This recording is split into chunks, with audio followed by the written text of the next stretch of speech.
Meanwhile, police in Elmendorf are investigating the death of a teenager who went missing last week. He's 17-year-old Oscar Rangel. And as Eyewitness News reporter Zach Briggs reports, his family desperately wants to know what happened. He was helpful, kind, and very caring. Jasmine Rangel remembering her brother Oscar as the young man who held the family together. He was very smart. He was intelligent. He would always help my dad. It was Thursday when Oscar went reported missing. He had been with some friends in town.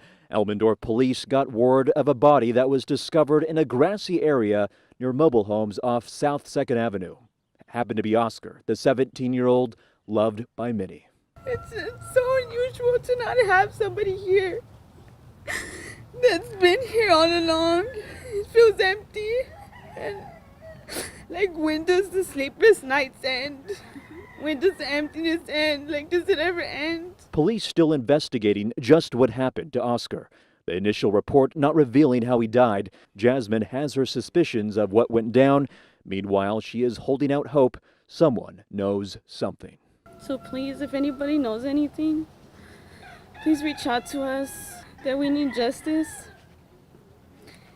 Because And again, that was Zach Briggs bringing us that report. The family has set up a GoFundMe page to help cover funeral costs for Oscar. If you would like to donate, you can find a link in this story at our website, kens5.com.